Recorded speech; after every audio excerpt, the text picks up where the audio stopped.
नमस्ते दोस्तों, मैं पल्लवी आप सबका फिर एक बार मैत्री दोस्ती कॉर्नर इस YouTube चैनल पर स्वागत करती हूँ। और आज हम स्वामी विवेकानंद जी के जीवन से जुड़े एक प्रेरक किस्से के बारे में जानेंगे, जिसका नाम है एकाग्रता का रहस्य।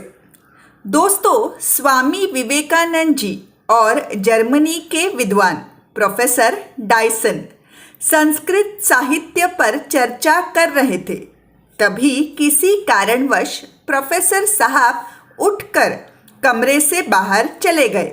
स्वामी जी पास पड़ी एक किताब उठाकर उसके पन्ने पलटने लगे। वह कविताओं का संकलन था। वे उसे पढ़ने में लीन हो गए।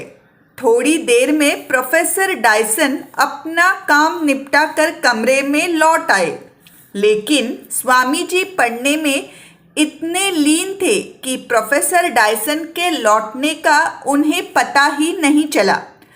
कुछ देर बाद प्रोफेसर डायसन को लगा कि स्वामी जी जानबूझकर उन्हें नज़रअंदाज कर रहे हैं। पूरी किताब पढ़ने के बाद जब स्वामी जी ने अपनी गर्दन ऊपर उठाई तो प्रोफेसर डायसन को सामने बैठकर इंतजार करता पाया।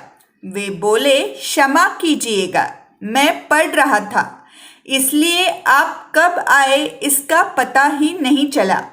पर डायसन को स्वामी जी के इस बात पर यकीन नहीं हुआ। उन्हें यही लगता रहा कि स्वामी जी ने जानबूझकर उनकी उपेक्षा की है। स्वामी जी को उनके मन का भाव पता चल गया। प्रोफेसर डायसन को यकीन दिलाने के लिए स्वामी जी ने किताब में लिखी कुछ कविताएं सुनाई। कविताओं की पंक्तियां सुनकर डायसन ने कहा, लगता है आपने ये किताब पहले भी पढ़ी होगी।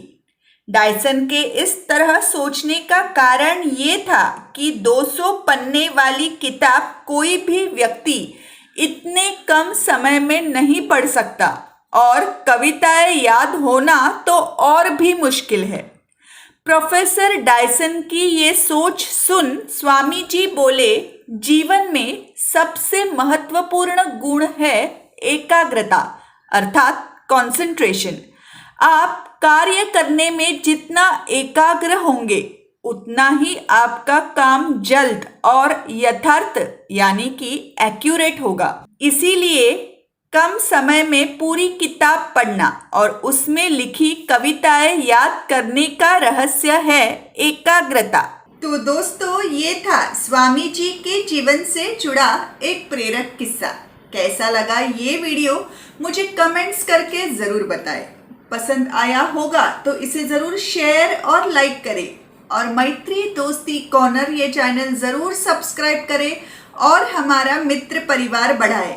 इसके बगल में जो बेल आइकन है वो भी दबाएं, ताकि जब भी मैं नए वीडियोस डालूंगी आपको नोटिफिकेशंस आ जाएंगे। तो फिर मिलेंगे ऐसे ही किसी नए विषय पर गपशप करने के लिए। तब तक के लिए स्वस्थ रहे, खुश रहे।